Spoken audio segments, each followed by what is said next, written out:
Welcome to the second part of this three-part examination of the rise of Shiism and the Shia Crescent in the Middle East. I'm Ethan Bronner, the Deputy Foreign Editor of The Times, and we have three terrific speakers today for this next hour.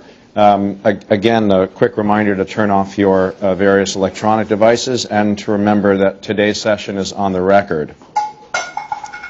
And that when we get to the Q&A, to please wait for the microphone and to identify yourself when you ask. We'll do this for about a half an hour, 40 minutes, and then I'll ask you to participate. The speakers, as I think you know, are Steve Cook from the Council on Foreign Relations, Toby Jones, who's from Swarthmore and used to be with the International Crisis Group, and Ray Tayek, who's with also the Council on Foreign Relations. So our topic today is the rise of Shia power. Is Shia power a cause of concern to the United States? And clearly the answer must be to some extent yes, because that's why we're all here. It does seem clear that suddenly when the United States' focus in Iraq became Najaf, and American officials visiting Najaf and trying to somehow get an audience with Sistani and Sistani-related people, certainly must have suddenly asked themselves what exactly they'd gotten themselves into when they looked at the sort of medieval quality of Najaf. I haven't been in some years, but it is certainly in no better shape than when I was there. And it doesn't necessarily feel like the place that Jeffersonian democracy is going to arise from. On the other hand, if there is to be any kind of change in the political nature of Iraq, it's clearly going to be, this is the bosom of where it's going to come from, given the relative focus of Shiism and of power in the country. Vali Nasser says in this forthcoming Foreign Affairs article that the Middle East that will emerge from the crucible of the Iraq War may not be more democratic, but it will definitely be more Shiite. And it may also be, and that'll be one of the questions we'll try to address in the next hour, more Iranian. Therein, I think, lies a kind of paradox for American policymakers, and that is that the more they are pushing for democracy, the more rights that means for minorities like Shiites, and that may mean more influence for Iran, which at the moment doesn't exactly feel like America's best friend.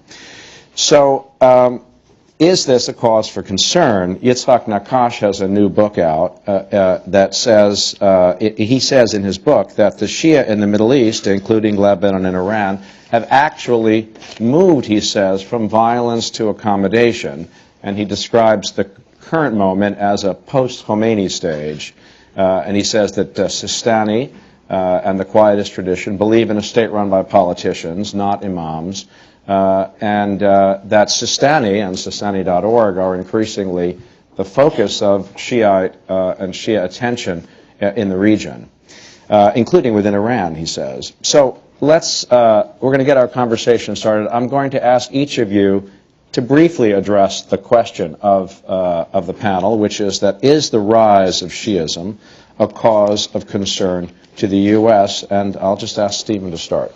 Sure. Thanks very much, Ethan. On a number of levels, I think yes, but not because the United States should see Shiism as a religion, as a sect, as a threat in and of itself. It strikes me that on a number of other levels, though, it is a cause for concern for the United States. First, as you mentioned, is this question of Iran. What essentially U.S. policy has done in the Gulf is help create this Iranian moment. And as you quite rightly said, Iran doesn't feel exactly like the United States' best friend right now. We have a number of outstanding issues with the Iranians. And to the extent that the rise of Shia consciousness and Shia political power provides Iran more of an arena to play in Persian Gulf politics, it's going to be a cause for concern for the United States. The second level is what the kinds of things that the rise of Shia political consciousness and political power will do in places like Bahrain, where the U.S. Fifth Fleet is based, in the eastern provinces of Saudi Arabia, the major oil-producing places, in South Lebanon. What do these things do to the domestic politics to those countries? And then how does the United States craft a new policy to deal with these countries? Even in places where there aren't large Shia populations, in places like Egypt, there's tremendous concern about the rise of Shia power which is a corollary to this emphasis on democracy in the region, so that regimes may, in fact, instead of pursuing reform and more democratic openings, they may do other things. And we've seen quite a bit of that over the course of the last few months. Is it a cause for concern? It is. I mean, as I think Steve pointed out, it's an issue that touches on a number of different places geographically. In spite of the complexity within Shiism that we talked about this morning, there is the potential for Shias to think as a community. And I think Vali Nasser talks about that in his essay as well. And to see themselves as a community for a number of historical and political reasons. But is Shiism a cause? Is it a threat to U.S. interests? It's not now. It could be. It doesn't necessarily have to be. I mean, a lot depends on how things shake out in Iraq, but also how the U.S. pursues its regional interests and its policy, both in the Middle East and South Asia. I don't think it's necessarily uncertain. I think the Shia in Saudi Arabia and Bahrain and elsewhere in the Gulf, for example, don't necessarily harbor the same anti-Western, anti-American sentiment that they did at one time. They pursue a decidedly nationalist policy for the most part. They seek integration and accommodation, as Steve also mentioned. So for the moment, things are okay, but I think also because reformist struggle, democratization has not really taken root, obviously, that a lot of these things are uncertain, and an ideologue or some other kind of charismatic figure or political movement can certainly come up that could disrupt all of that and lead it in another direction. We've seen that before historically. So for the moment, I think things are okay, but I think, as in all cases in the Middle East, things are uncertain 5 years down the road. I suppose I'm the odd man out because I don't think so.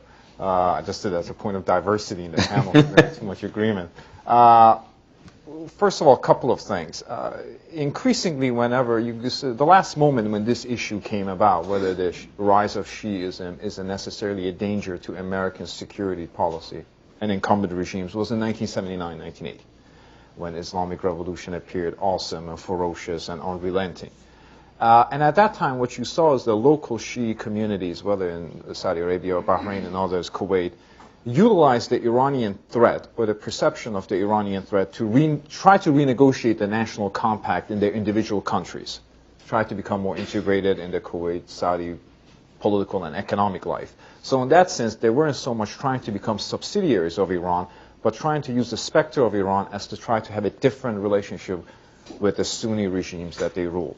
That they were ruled by. Now, when people say, well, is the rise of Shiism a threat, they're not particularly talking about Bahrain, but they're talking about Iraq. Namely, whether the new Iraq, or at least segments of it, are going to be sort of an adjunct of the expanding Iranian empire. I hear this a lot from the Sunni leadership, from the Sunni papers. You just don't hear that much of it from the Iranians or, frankly, the Iraqis, Shiites, who are not inclined to become subsidiaries of anybody.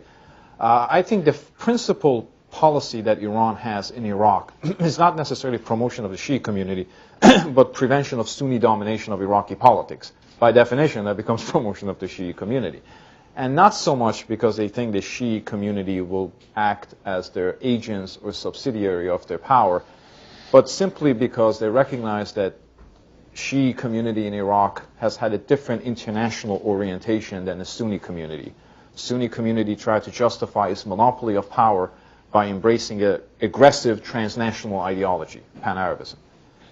In case of Shia community, they also have a foreign policy identity and orientation, one that calls for improvement of relations with Iraq's non-Arab neighbors. Now that includes Iran, that includes Turkey. So in that sense, they're much more likely to live at peace with Iran. That's good for Iran. That's good for Iraq, but I will say that's good for the United States. One of the principal problems that has happened in the past 30 years in the Middle East, at least in the Gulf, has been friction and tension between Iran and Iraq. If somehow those tensions are ameliorated or at least evaporated, I'm not quite sure a more stable Gulf is necessarily a proposition that's against long-term American security. Ray, let me ask you to respond to what Nakash said, the quote that I read when I opened the thing, in which he said that actually Iran is in a not very aggressive stage right now. Now, he wrote it obviously a year ago, otherwise, that's how long it takes for a book to come out. And I want to know whether you think that that is now outdated, or you still think that's true, given what we hear from President Ahmadinejad. Iran is not a revisionist power like it was in the early 1980s when they were talking about, Bahrain as just another province of Iran. It's not a revisionist power. It's a status quo power with incendiary rhetoric. And if you look at the rhetoric of the Iranian regime, it actually does not suggest any changes in terms of the policy in the Gulf from the previous government. The incendiary rhetoric tends to focus a great deal on Israel and the United States. And that's partly the reason the way Iran has always tried to overcome the sectarian divide in the Middle East and become a larger Middle Eastern power is by using those two issues. Because otherwise, if it's cast exclusively as a Shi'i power, then by implication its regional influence is limited. However, if it's cast as an anti-Israeli state and as one that resists the American encroachment in the Middle East, then potentially it could have an appeal to a wider Arab street, Egypt. But to what end? To what end? In terms of having a larger influence in terms of deliberations in the region, in terms of what happens in the Israeli-Palestinian, what happens in Lebanon, and so on. And having a voice on the councils of power. Okay, I don't want to spend... Yeah, go ahead. I just want to respond to something that Ray said. If we take your argument at face value that it is not an aggressive power, it's not a revisionist power, it has shifted its rhetoric on places like Bahrain, that doesn't necessarily make a difference in terms of, for example, Bahraini politics, in which Bahraini leadership, the Sunni-dominated Bahraini leadership, the way it relates to the United States about the concerns it has about its own stability and the stability of the region, and then how the United States responds to that. Clearly, throughout the Gulf and beyond, there is an effort on the part of Arab elites to use the specter of a Shia Crescent, as King Abdullah remarked, for their own political purposes. And the fact that we can say that the Iranians have tremendous influence, regardless of whether they're status quo, revisionist power or not, has an effect on the elite with whom the United States continues to work, with whom they continue to work with, and their own perception of threat. I mean, the thing is that there are all sorts of problems. One is, what are American interests? Okay, in other words, if the rise of Shiites creates some instability in places like Bahrain or in Lebanon and other places, but lead to greater democracy, is that an American interest? That's one question. And then, of course, the other question is, can you separate out what happens internally, Shiite-Sunni issues, from what Iran is doing or might do? So I'm going to ask us to try to slice those so that they don't become all conflated. Toby, is American interest served by greater Shiite expression of power in some of these countries? Well, if its primary interest is in the maintenance of stability in the region, then absolutely it's served by sort of altering the nature of power and the Sunni regimes that dominate. That, by the nature of their rule, they're provocative, they're incendiary. They're the people that, in fact, alive. I mean, it's the Sunni governments, the Al Khalifa and the Al Saud and the others, who keep alive the Islamic Revolution. It's not the Shia communities that continue to maintain their grip on Khomeini as a symbolic figure. It's people like the